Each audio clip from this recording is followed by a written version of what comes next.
মানুষের জীবনে সিনেমা দেখা এখন মাসিক রুটিনের মধ্যে নাই। ফলে এটা ডিক্রিজ করেছে। একটা সময় ছিল ইন্ডাস্ট্রি, সেটা হয়ে গেছে কুটির শিল্প। এই প্রশ্নগুলো থাকবে না যে উৎসব ছাড়া সিনেমা মুক্তি দেওয়াটা কতখানি রিস্কি। সার্টিফিকেট দিয়ে, পুরস্কার দিয়ে আমাকে মন ভরাতে পারবেন না। আমি যখন দেখবো হল ভর্তি দর্শক দেখছে, আমাকে দেখে মানুষ চিনতে পারছে, okay he is the producer of Ural film. আপনার বাড়ির পাশে যদি ময়লার ভাগাড় থাকে, আপনি যদি নিজে পরিষ্কার না করেন, দুর্গন্ধটা আসবে। বিগত 4-5 বছর ধরে আমরা দেখছি যে একটু উৎসবমুখর দিনে ছবিগুলো রিলিজ করা হয়, সেখানে আপনি উৎসব ছাড়াই রিলিজ দিচ্ছেন, সেখানে একটু ঝুঁকি আছে কিনা? সাথে একটু অ্যাড করে দেই যে উৎসব ছাড়া আসলে ছবি রিলিজ দেওয়া কতটা জরুরি বলে আপনি মনে করেন? দেখেন, আমি যেহেতু একটুখানি পড়াশোনা করছি, সেহেতু আমি বুঝি যে বাংলাদেশে একটা মিসকনসেপ্ট আছে এই সময়ে। সেটা বলে media industry. What is industry? Bundle থাকলে প্রতি সেনমানিতে টাকা বাঁচবে। বিকাশ সেনমানি বান্ডেল কিনে জিতুন প্রতি লেনদেনে। যদি ইন্ডাস্ট্রি হয় তাহলে তো সেটার মধ্যে উৎপাদনশীলতা থাকবে। আপনি একটা দেশে ওই ইন্ডাস্ট্রি গড়ে তুলবেন যে পণ্যের চাহিদা আছে দেশে। ওকে, তাহলে বাংলাদেশে আমাদের যে প্রচলিত শব্দটা সেটা হচ্ছে মিডিয়া ইন্ডাস্ট্রি। অতএব ইন্ডাস্ট্রি হিসেবে এটা এক্সিস্ট করতো, যদিও এখন নেই। এই জন্য আপনি বলতে পারছেন যে ঈদ ছাড়া, উৎসব ছাড়া কেন ছবিটা মুক্তি দিলেন।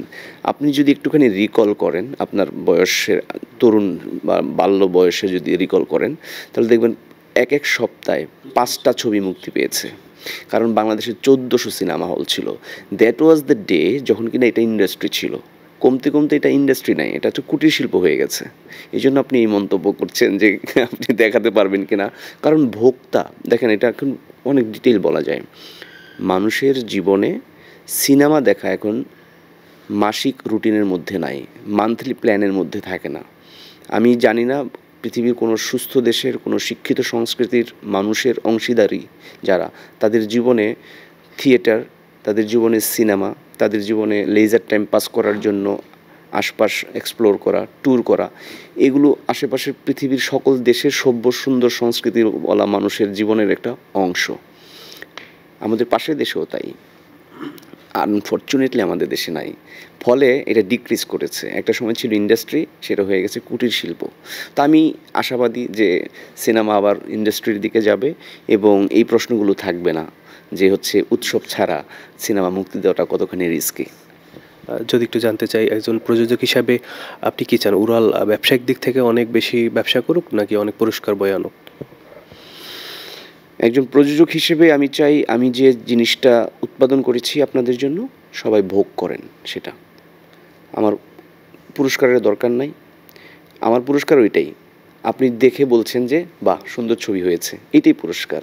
কোনো একটা পুত্তলিকা দিয়ে, আমার পুরস্কারের মধ্যে কোনো একটা সার্টিফিকেট দিয়ে, পুরস্কার দিয়ে আমাকে মন ভরাতে পারবেন না। আমি যখন দেখবো হল ভর্তি দর্শক দেখছে, আমাকে দেখে মানুষ চিনতে পারছে, okay he is the producer of Ural film, এবং সে অনেক নতুনদের নিয়ে কাজ করেছে এবং ভালো একটা গল্প বাংলা সিনেমার জন্য দিয়েছে, সেইটাই আমার পুরস্কার। আর যদি মানুষ দেখে, সেটা একইভাবে পুরস্কারও হবে, ব্যবসা সফল হবে। সো মানুষ দেখলেই সকল সংকট কেটে যায়। এরপরে আরও কি প্রযোজনার ইচ্ছা আছে কিনা? আমি তো ফুল ফ্লেজেড প্রযোজনা করলাম একটা ছবি। প্রযোজনার ইচ্ছা ছিল বলেই করেছি। সুযোগ যদি থাকে, ধরেন আমি সহজভাবে যেটা দেখি, যেহেতু আমি অভিনয় করি, এছাড়াও আমি পেশাগতভাবে আরেকটা কাজে যুক্ত, আমি যেটা ভাবি, একটা সুন্দর গল্প আপনার কাছে বললো, আপনি অভিনেতা, কিন্তু গল্পের মধ্যে আপনি ওই চরিত্রে মানাচ্ছেন না, there is no way to act there. তাহলে আপনি কী ভূমিকায় থাকতে চান এই সুন্দর উদ্যোক্তার সাথে? আপনি ডিরেকশনও দিতে পারবেন না, কারণ আপনার কারিগরি জ্ঞান কম। আপনি কি পারবেন? প্রযোজনা করতে পারবেন। তো সুন্দর কোনো প্রজেক্ট যদি আমার কাছে কেউ পিচ করে এবং সেটা যদি আমাকে কনভিন্স করে, তাহলে প্রযোজনার দুয়ার সবসময় উন্মুক্ত। সবশেষ বাংলা সিনেমা প্রেমী যারা আছে তাদের উদ্দেশ্যে কী বলবেন? আমি বলবো যে বাংলা সিনেমা প্রেমী না, শুধু বাংলা ভাষাভাষী যারা আছেন তাদের সবাইকে বলবো যে দেখেন, জীবনের নিত্যনৈমিত্তিক উপকরণ হিসেবে আপনি ডেইলি মোবাইলে, টেলিভিশনে সিনেমা দেখছেন, এর বাইরেও রিক্রিয়েশনাল একটা পয়েন্ট হচ্ছে সিনেমা হল। আপনি অনেক দুর্নাম করতে পারেন, কিন্তু যদি সুন্দর মনের মানুষেরা সিনেমা হলে না যান, তাহলে জায়গাটা সুন্দর হবে না। আপনাকে বাজেভাবে যদি বলেন, আপনার বাড়ির পাশে যদি ময়লার ভাগাড় থাকে, আপনি যদি নিজে পরিষ্কার না করেন দুর্গন্ধটা আসবে। আপনার সবাই বলবে, শুধু দুর্গন্ধ নিয়ে বলবে, কিন্তু পরিষ্কার করার কথা বলবে না।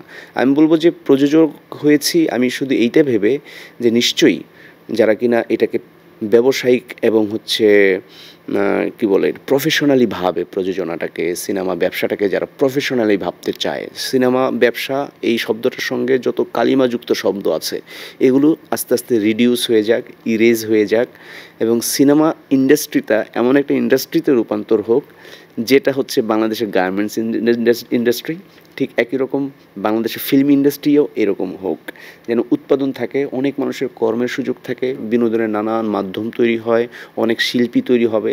একমাত্র সিনেমা হচ্ছে একটা মাধ্যম যেটার মধ্য দিয়ে আপনি সুন্দর গান, সুন্দর ছবি, সুন্দর নৃত্য, সুন্দর সব কিছুর কোলাবোরেশন করতে পারেন।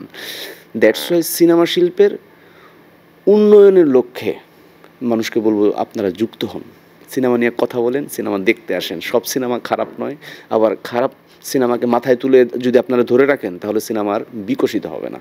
ভালো সিনেমাকে ভালো বলেন, খারাপটাকে খারাপ বলেন, ভাই খারাপ দেখবো না, ফাইন।